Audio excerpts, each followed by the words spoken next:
Topic కన్సైన్మెంట్లో questioning format ఎలా ఉంటుంది, answer format మనం ఇలా చేయాలి. 3 టేబుల్స్ వస్తాయి, 1 2 3. ఫస్ట్ టేబుల్ వచ్చేసి heading in the books of Gopi of Hyderabad అని ఎందుకు వచ్చిందంటే క్వశ్చనింగ్. ఫర్ సపోజ్ ఎగ్జాంపుల్ 2, మనం గోపి ఆఫ్ హైదరాబాద్ కన్సైనడ్. మనకి కన్సైన్మెంట్లో 2 టైప్స్ ఉంటాయి, కన్సైనర్ అండ్ కన్సైనీ. ఎవరైతే గూడ్స్ సెండ్ చేస్తున్నారో వారిని కన్సైనర్ అంటారు, సెండ్ చేసేవాళ్ళు. ఎవరైతే రిసీవ్ చేసుకుంటుంటారో గూడ్స్ వారిని ఏజెంట్ ఆర్ కన్సైనీ అంటారు. ఇక్కడ సెంట్ ఎవరు? గోపి ఎక్కడి నుండి సెండ్ చేస్తున్నాడు? హైదరాబాద్ నుండి చూస్తున్నాడు. అందుకనేసి in the books of Gopi అంటే గోపి ఎలా ప్రిపేర్ చేసుకుంటాడో బుక్స్ అలా ప్రిపేర్ చేసుకుంటాం. బై కింద ఏం రాయాలంటే ఎక్కడైతే కన్సైన్మెంట్ జరుగుతుందో అంటే ఎవరికి? సుధీర్ ఆఫ్ మద్రాస్. గూడ్స్ అనేవి మద్రాస్కి రిసీవ్ అవుతున్నాయి. అప్పుడు ఏం రాసుకోవాలి? మద్రాస్ కన్సైన్మెంట్ అకౌంట్ అని కింద రాసుకుంటాం. ఫార్మాట్ వచ్చేసి డేటు పర్టికులర్స్ అమౌంట్, డిఆర్సిఆర్ కంపల్సరీ. ఫస్ట్గా మనం క్వశ్చనింగ్ ఫార్మాట్లో 1 జనవరి 2012 అంటే 1 జనవరి 2012 డే నా పొద్దు. వాల్యూ ఆఫ్ గూడ్స్ ఎంత? 30,000 వాల్యూ ఆఫ్ గూడ్స్ ఎవరికి సెండ్ చేశాడు? సుధీర్కి సెండ్ చేశాడు.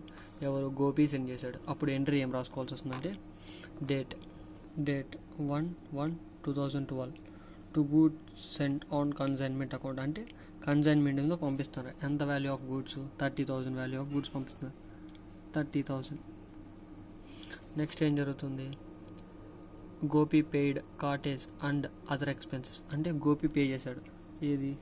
Cottage and other expenses. దాన్ని ఎలా రికార్డ్ చేస్తామంటే టు క్యాష్ అకౌంట్ అని రాసుకుంటాం. కింద కావాలంటే కాటేజ్ అదర్ ఎక్స్పెన్సెస్ అని రాసుకోవచ్చు. ఇక cottage and other expenses value వచ్చేసి 2,000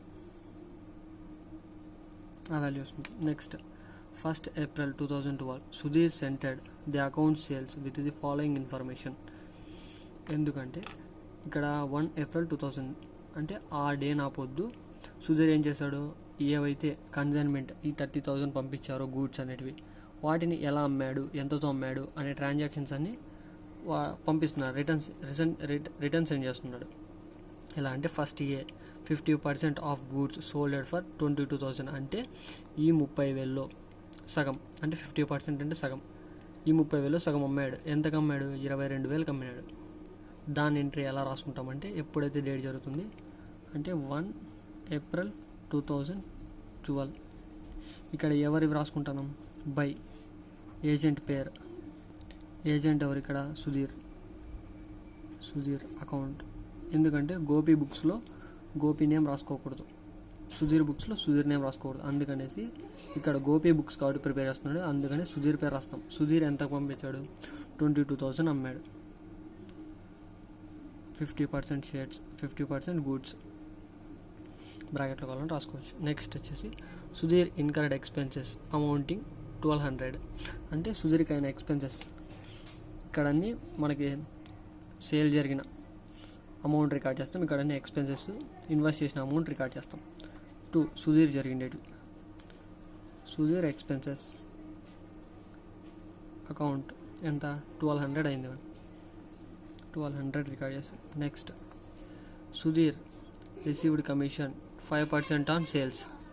సుధీర్ 50% గూడ్స్ అమ్మిందుకు గాను 5% కమిషన్ ఇచ్చాడు. ఎవరు? గోపి ఇచ్చాడు. నువ్వు ఎంత అమ్ముతావో దాని మీద 5% కమిషన్ ఇస్తానని ఫిక్స్ అయ్యాడు. అందుకనేసి ఏ దాని మీద? సేల్ చేసిన దాని మీద ఇస్తానంటాడు. ఎంత అమ్మాడు? 22,000. ఎంట్రీ ఏమొస్తుందంటే ఇక్కడ గోపి ఎక్స్పెన్సెస్ అవుతుంది కదా, కమిషన్ ఇస్తే. గోపి వచ్చేసి సుధీర్కి కమిషన్ ఇస్తే గోపికి ఎక్స్పెన్సెస్ అవుతుంది. అందుకనేసి ఇక్కడ రికార్డ్ చేస్తాం. గోపికి బుక్స్ కాబట్టి ప్రిపేర్ చేస్తుంది. సుధీర్ అకౌంట్ కింద కావాలంటే కమిషన్ అని రాసుకోవచ్చు బ్రాకెట్లో. ఎంత? సేల్, టోటల్ సేల్ వచ్చేసి 22,000. దాని మీద ఎంత? 5/100 5% ఇస్తానండి. క్యాల్కులేట్ చేస్తే 1100 వస్తుంది. ఇప్పుడు ఇక్కడ సగమే అమ్మాడు స్టాక్, ఇంకా సగం ఉంది. అంటే దాన్ని ఎలా క్యాల్కులేట్ చేయాలంటే ఇక్కడ 2 టైప్స్ ఆఫ్ క్యాల్కులేషన్ గుర్తుపెట్టుకోవాలి.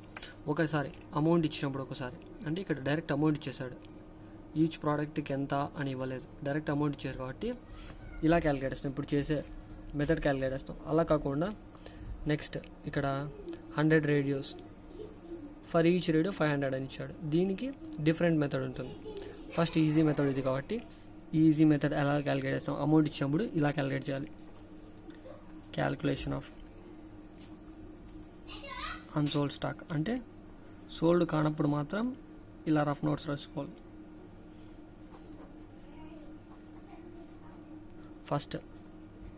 ఫస్ట్ మనకి ఏం రాసుకోవాలంటే టోటల్ గూడ్స్. మనకు టోటల్ గూడ్స్ ఎంత సెండ్ చేశాడు, 30,000 టోటల్ గూడ్స్ ఇవి 30,000 సెండ్ చేశాడు. ఇక్కడ ఏం చెప్పాడు, 50% గూడ్స్ అమ్మాడు అని చెప్పాడు. అంటే టోటల్ గూడ్స్లో ఉండి 50% అమ్మేశాడు, అంటే 50% ఆఫ్ గూడ్స్. దీంట్లో 50% ఎంత, సగం ఎంత, 15,000. 30,000లో 50,000 పోతే ఇంకా 15,000 మిగిలి ఉంటుంది. మరి దీనికి లెస్ చేయాలి, దీన్ని యాడ్ చేయాలి. ఓనర్ ఎక్స్పెన్సెస్ అనేది యాడ్ చేయాలి. ఓనర్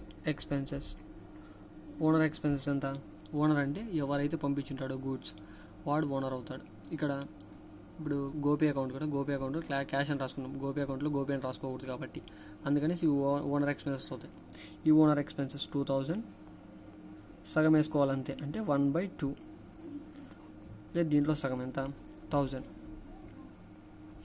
మాత్రం వేసుకొని టోటల్ గూడ్స్లో ఎంత గూడ్స్ అయితే మిగిలినాయో ఓనర్ ఎక్స్పెన్సెస్లో సగం వేసుకున్నాక ఆ రెండింటిని యాడ్ చేయాలి. యాడ్ చేస్తే ఒక అమౌంట్ వస్తుంది. ఇది అన్సోల్డ్ స్టాక్ కింద కన్సిడర్ చేసుకుంటాం. ఈ అన్సోల్డ్ స్టాక్ అమౌంట్ అనేది ఇక్కడ by unsold goods or stock అని రాసుకోవచ్చు.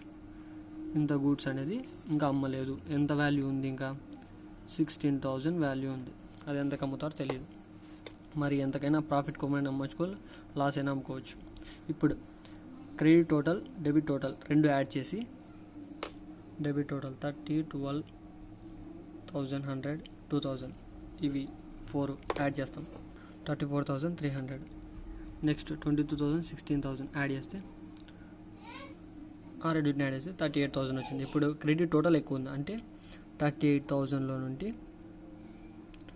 34,300 అంటే క్రెడిట్ టోటల్లో నుండి డెబిట్ టోటల్ లెస్ చేస్తాం. ఎంత అమౌంట్ అంటే వేరియేషన్ ఉందో ఈ రెండింటికి ఎంత వస్తుంది, 3,700 వస్తుంది. ఇది ఎక్కడ తక్కువ ఉంది, డెబిట్ సైడ్ తక్కువ ఉంది కాబట్టి ఇక్కడ 3,700 అని మెన్షన్ చేసి దీనికి ఏమని రాస్తామంటే ప్రాఫిట్ అండ్ లాస్ అకౌంట్ అని రాసుకుంటాం. ఇప్పుడు ఏమవుతుంది, ఈ రెండు టేబుల్ ఈక్వల్ అయిపోతాయి. ఎంతతో అమౌంట్ ఈక్వల్ అయిపోతాయి అంటే 38,000తో ఈక్వల్ అవుతాయి.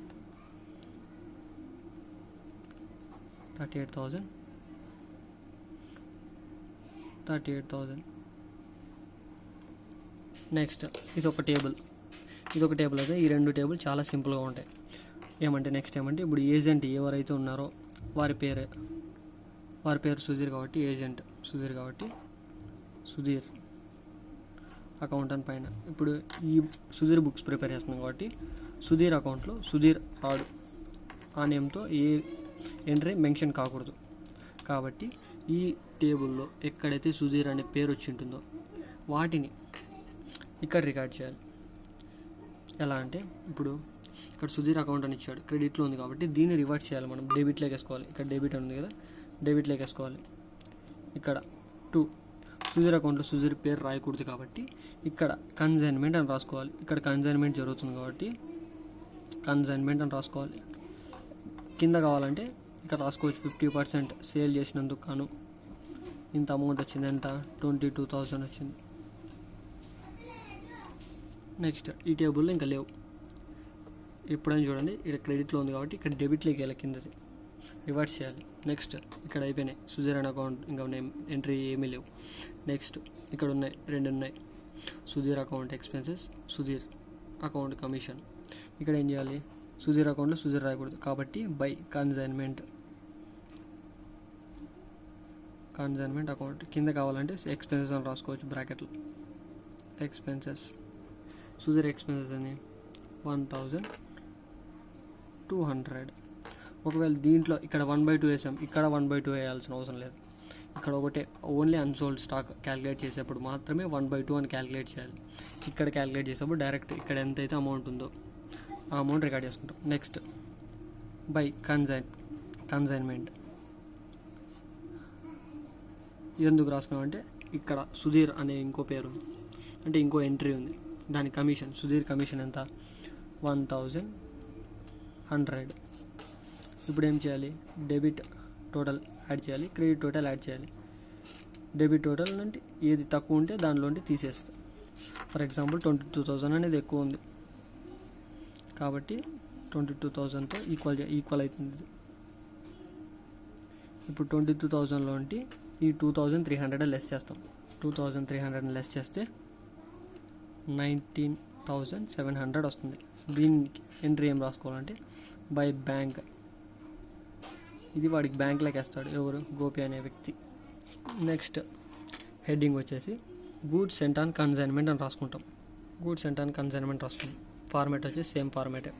ఫస్ట్ టేబుల్ ఏదైతున్నాం, సెకండ్ టేబుల్కి అయితే థర్డ్ టేబుల్కి అయితే ఇక్కడ వచ్చేసి ఇక్కడ డైరెక్ట్గా ఇక్కడ ఏం అవసరం లేదు, టు ట్రేడింగ్ అని రాసుకోవచ్చు. To trading account. దీనికి అమౌంట్ వచ్చేసి ఏది రికార్డ్ చేస్తామంటే ఫస్ట్ ఏదైతే గూడ్స్ అంటే ఈ అమౌంట్ కదా కన్సైన్మెంట్ సెండ్ చేసింది టోటల్ అమౌంట్ ప్రాబ్లం టు 30,000. ఈ 30,000 అనేది ఇక్కడ మెన్షన్ చేస్తాం. బై కన్సైన్మెంట్ ఇంకేది రాయాల్సిన అవసరం లేదు. కన్సైన్మెంట్ అకౌంట్ 30,000 ఆ అమౌంట్ ఇక్కడ వేస్తాం. మళ్ళీ ఆ అమౌంట్ టోటల్ చేయాలి.